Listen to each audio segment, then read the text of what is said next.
Assalamualaikum warahmatullahi wabarakatuh. Selamat pagi anak-anakku. Materi hari ini merupakan kelanjutan dari materi multikulturalisme.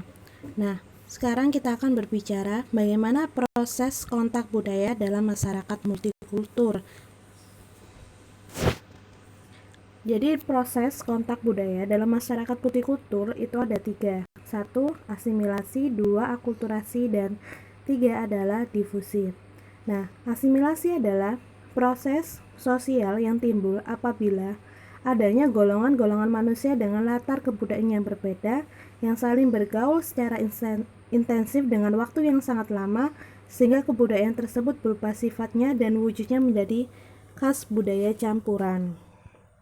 Jadi kalau kita biasanya belajar bahwasanya asimilasi adalah di mana kebudayaan lama kemudian bercampur dengan kebudayaan baru dan menghasilkan kebudayaan baru gitu kan, dan budaya lama hilang, kita bisa juga mengatakan hal itu dikatakan sebagai asimilasi. Nah, proses asimilasi itu terjadi manakala ada pendatang yang menyesuaikan dengan kebudayaan setempat sehingga kebudayaan masyarakat pendatang tersebut melebur dan tidak tampak adanya suatu kebudayaan yang lama. Contohnya adalah asimilasi yang sangat terkenal adalah pada masyarakat Batak dan Tionghoa di Sumatera Utara. Nah, bagaimana proses terjadinya pada masyarakat tersebut? Jadi, menurut Brunner, ini salah satu penelitian memang, para pedagang Tionghoa yang tinggal di daerah Tapanuli tersebut sadar bahwa mereka itu merupakan pendatang, sehingga mereka berusaha belajar bahasa Batak dan menyesuaikan diri dengan adat istiadat masyarakat Batak tersebut. Sebaliknya, anggota masyarakat Batak Toba tadi yang tinggal di Medan berusaha menyesuaikan diri dengan kebudayaan masyarakat setempat yang didominasi oleh etnik Tionghoa tersebut. Selanjutnya, ia akan belajar bahasa Cina karena pengetahuan tersebut dianggap berguna dalam melakukan transaksi perdagangan dengan warga keturunan Tionghoa tersebut. Jadi ada suatu proses kontak budaya di antara masyarakat Batak dan Tionghoa di Sumatera Utara. Nah, apa sih yang mendorong terjadinya faktor asimilasi? 1. Karena adanya perbedaan di antara masing-masing pendukung kebudayaan sehingga keduanya itu saling membutuhkan dan melengkapi. Kita tahu kalau misal dua hal yang berbeda pasti ada sesuatu hal yang kita butuhkan dari masyarakat tersebut. Kemudian kedua adalah sikap menghargai adanya suatu budaya. Jadi adanya suatu proses keterbukaan. Kemudian ada namanya perkawinan campuran. Nah, perkawinan campuran ini paling sering kita jumpai atau hal yang paling mudah terjadinya suatu asimilasi dalam masyarakat. Dan yang terakhir bisa juga karena adanya suatu persamaan unsur-unsur kebudayaan dalam kelompok masyarakat asing dan penduduk setempat sehingga menyebabkan warga itu merasa bahwasanya kita lebih dekat satu sama lain. Contohnya misal kita masyarakat Indonesia dengan masyarakat Malaysia, di mana walaupun kita berbeda negara sebenarnya kita memiliki beberapa budaya yang sama di antara keduanya. Lantas apa faktor penghambatnya? 1. Karena tidak adanya suatu sikap toleransi ataupun simpati. Kemudian kedua adalah adanya suatu perasaan superioritas. Kita menganggap bahwasanya budaya kita lebih baik dibandingkan dengan kebudayaan masyarakat lain. Kemudian ketiga adalah terisolasinya kelompok masyarakat.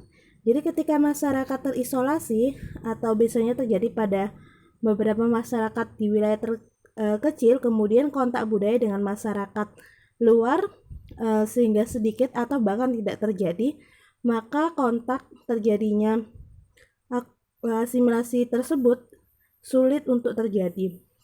Kemudian adanya in-group feeling, di mana perasaan yang kuat bahwa individu itu terikat pada kelompok atau unsur kebudayaan kelompok tertentu. Kemudian yang terakhir bisa juga karena adanya rasa takut terhadap kebudayaan kelompok masyarakat lain.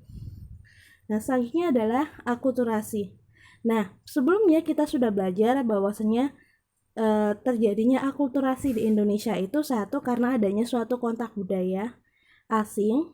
Contohnya adalah ketika dulu para pedagang gitu kan ya, dari India maupun Tionghoa kemudian datang ke Indonesia menyebarkan agama. Misalnya adalah Hindu-Buddha pada abad ke-1. Kemudian pada masyarakat Arab datang ke Indonesia, pedagang gitu kan, dia menyebarkan budaya Islam pada abad ke-12 dan 15. Kemudian juga ada invasi atau penjajahan gitu kan ya. Kemudian menyebarkan namanya budaya barat pada abad 17 dan 20. Jadi kemudian menyebabkan adanya suatu akulturasi di dalam masyarakat. Apa sih bedanya akulturasi sama asimilasi? Jadi kalau akulturasi dia akan lebih mempertahankan kebudayaan yang lama.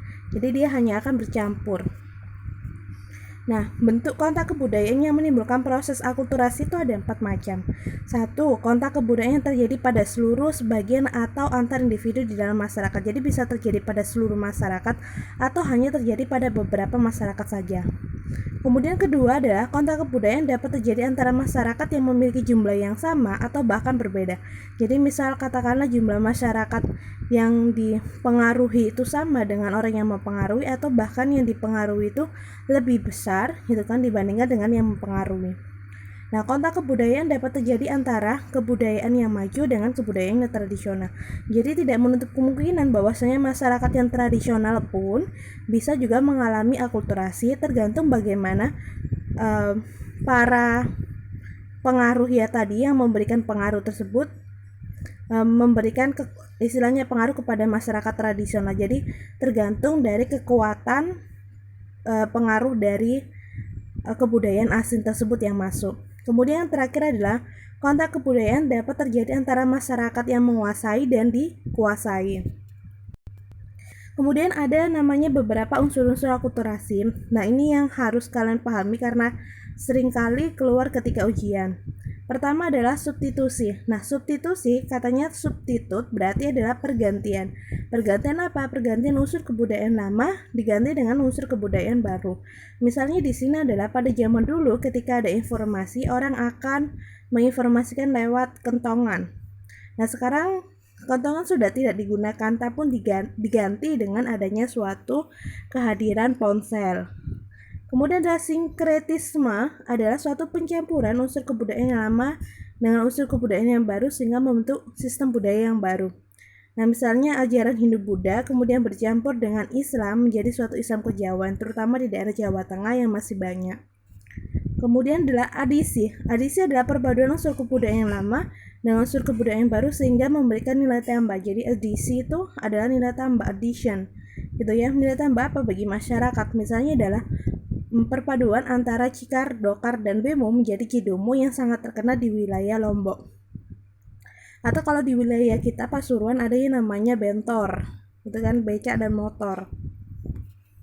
Kemudian ada namanya dekulturasi, adalah proses hilangnya unsur kebudayaan lama diganti dengan unsur kebudayaan baru. Nah, dulu orang itu ketika panen biasanya mereka akan membubuk padi menggunakan lesung. Namun sekarang tidak. Jadi ada namanya alat mesin penggilingan padi, jadi lebih ekonomis, efisien, dan sebagainya.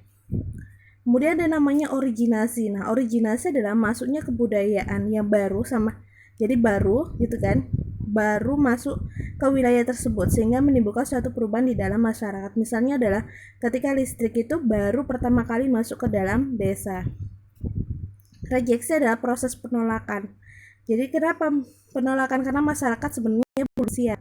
Misalnya adalah beberapa masyarakat di wilayah pedalaman misal menolak kehadiran dari dokter dan lebih memilih kehadiran dari dukun gitu kan. Bagi mereka adalah apa yang dikatakan oleh dukun itu lebih manjur dibandingkan dengan dokter, misal hal ini dalam hal kesehatan. Dan yang terakhir adalah difusi. Difusi adalah penyebaran. Nah, penyebaran apa? Penyebaran unsur kebudayaan yang terjadi melalui pertemuan antara individu dalam suatu kelompok dengan individu dalam suatu kelompok lainnya. Nah, difusi itu dibagi menjadi 3. 1. Simbiotik adalah hubungan antar kelompok yang tidak mempengaruhi unsur kebudayaan masing-masing. Jadi tidak ada suatu proses istilahnya saling mempengaruhi, tetapi terjadi kontak. Kedua adalah simbiotik pasifik. Kebudayaan asing masuk tanpa adanya suatu pasang. Jadi penyebaran kebudayaan asing masuk yang ke Indonesia itu tidak adanya suatu paksaan. Misal ketika kita sekarang lebih mudah terpengaruh oleh budaya asing, contohnya adalah budaya barat gitu kan ya, ataupun ketika kita menyukai budaya orang Korea dan sebagainya tanpa ada suatu paksaan dari pihak yang lain. Yang terakhir adalah simbiotik violente, adalah masuknya kebudayaan dengan cara paksaan, misalnya melalui suatu penjajahan.